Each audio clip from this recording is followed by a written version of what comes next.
Assalamualaikum. Bertemu kita kembali. Alright. Alright. Pada kali ini saya sebagai rakyat Malaysia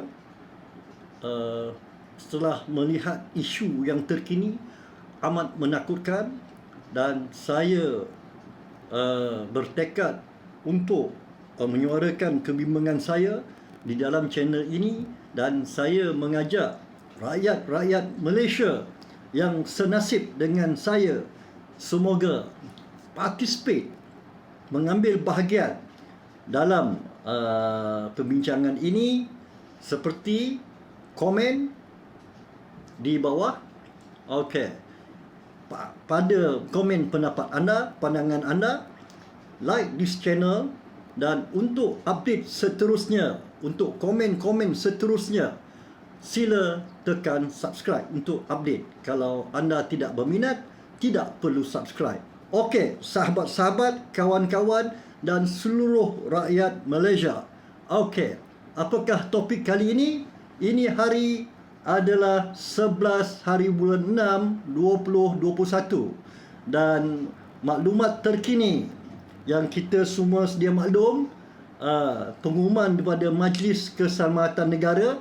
Sebelum itu, saya ingin berkata, topik ini adalah sentuhan, adalah pandangan peribadi saya sendiri.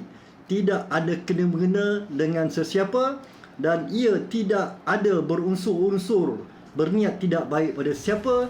Ini hanyalah situasi apa yang saya rasakan sekarang, dan saya ingin berkongsi dengan orang lain yang senasib dengan saya. Okey, tajuk kita pada kali ini adalah PKP berterusan.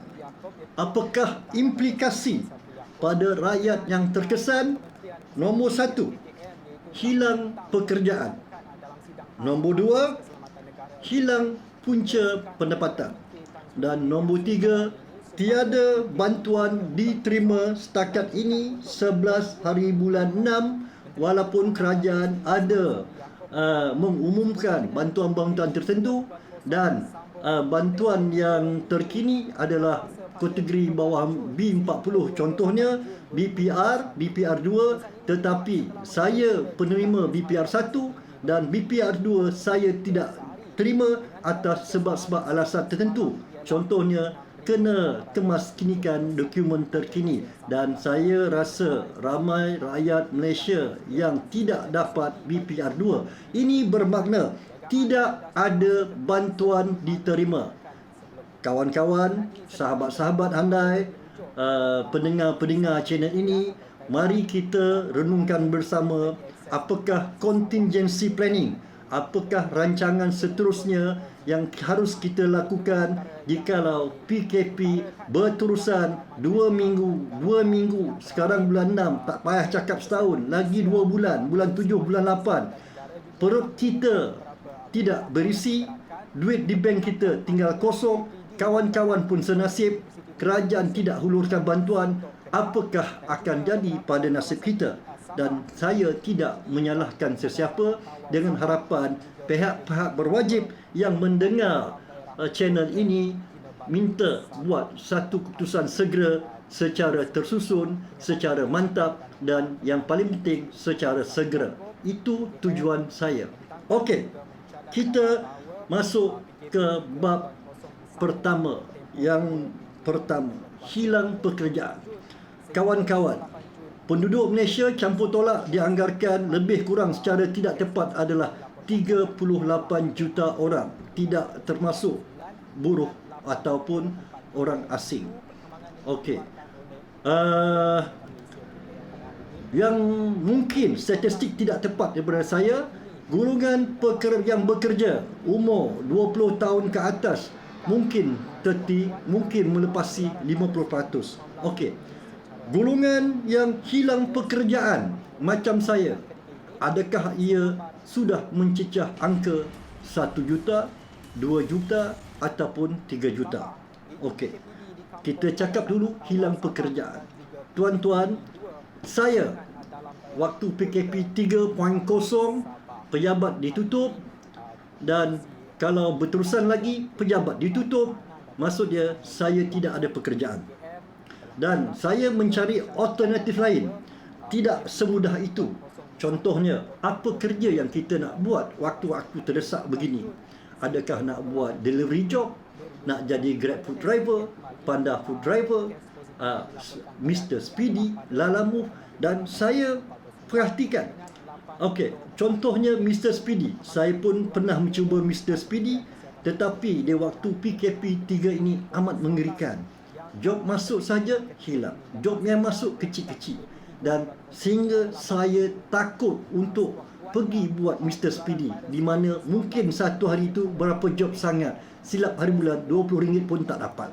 Minyak kereta lagi, atau yang naik motor, mungkinlah. Yang naik kereta, saya rasa mungkin tidak dapat cover. Okey, kita gagal di situ. Nombor 2, hilang punca pendapatan. Macam saya cakap tadi, kerja apa kita nak buat? Kebanyakan kedai adalah tutup. Betapa rajinnya kita, berapa banyak inisiatif yang kita letakkan, tetapi peluang pekerjaan tidak ada. Apa kerja kita nak buat? Maksud dia, saya pada ini hari bermula 1 bulan 6 sehingga 11 bulan 6, sudah 11 hari tinggal di rumah. Ingatkan, lagi 3 hari PKP 3 akan dilonggarkan, tetapi diteruskan 15 sehingga 28 hari bulan 6. Masya Allah. Maksud dia, keadaan bertambah rumit dan bertambah getih. Okey. Nombor 3, tiada bantuan diterima setakat ini. Saya faham kerajaan ada mengusulkan beberapa bantuan, ada yang dapat, ada yang tidak dapat. Okey, contoh dia. Untuk saya fokus kepada kategori B40. Okey, sebelum ini saya penerima BPR 1. Okey, dia tidak perlu update dokumen di dalam web portal everything, apa-apa, sebab penerima BSH automatically akan dapat bantuan. Okey, untuk BPR 2 saya tidak dapat. Kenapa? Dengan alasan kod 32. Tuan-tuan cari sendiri apa itu kod 32. Maksudnya kalau berkahwin, kena ada dokumen pengesahan sedia kahwin. Kalau kita bercerai, kena pengesahan dokumen bercerai. Dokumen itu diperlukan. Saya jatuh kepada kod nombor 32. So, saya tidak dapat. Dan saya dipahamkan untuk bantuan ini boleh dibuat rayuan bermula pada 15 hari bulan 6. Itu kita tahu jika tidak disambung PKP secara total lockdown, bermaksud ada kaki tangan kerajaan yang akan mula masuk kerja. Tetapi sekarang kita tidak tahu sama ada rayuan boleh dibuat ataupun tidak. Kita anggap positif, semoga rayuan boleh dibuat. Okey, andai kata technical error, macam-macam prosedur, rayuan tidak berjaya, bermakna pada 15 hingga 28 hilang pekerjaan, tidak ada pendapatan dan tidak ada bantuan. Duit di bank memang sudah lama kosong. Hai kawan-kawan, hai sahabat, tak payah cakap banyak, tak payah macam mana nak bayar bil rumah. Kita pun nak bayar bil telefon, top up kredit, dan yang paling penting, survival daily basis. Untuk beli makanan, untuk sarapan, untuk beli makanan, makan tengah hari, untuk beli makanan, makan malam. Wahai pemimpin-pemimpin, saya tidak berkata tidak, saya tidak mengutuk anda. Tetapi situasi ini berlaku. Apa yang perlu rakyat kategori ini yang saya cakapkan tadi, yang sangat-sangat terkesan, perlu buat. Dan saya tidak nampak apa-apa saluran melalui kerajaan ataupun mana pihak berwajib kategori ini sila daftar diri untuk bantuan segera. Tidak ada. Dan itu sebab dengan saya, mari kita bersama-sama kumpulkan maklumat. Dan kalau perlu maklumat ini, pihak-pihak berwajib mestilah mendengar dan prihatin. Semoga kita semua berjaya mengatasi masalah pandemik yang amat mengerikan ini, dan semoga tidak ada yang kelaparan sehingga nak beli makanan pun tak ada duit. Okey, kawan-kawan, ini adalah baru permulaan perbincangan kita. Saya tidak dapat bercakap banyak. So, apa yang anda perlu buat, Nombor 1, kalau anda bersetuju dengan saya, sila tekan like.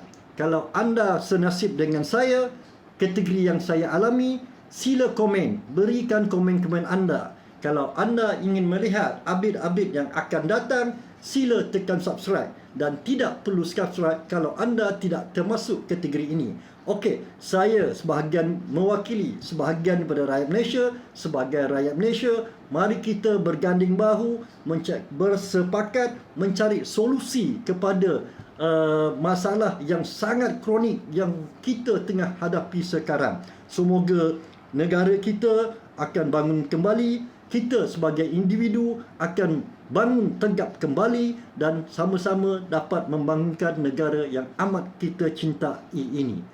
Sekian daripada saya. Wabillahi taufiq wal hidayah. Salam sejahtera dan sihat selalu dari saya, AO Channel. Okay, take care. Bye.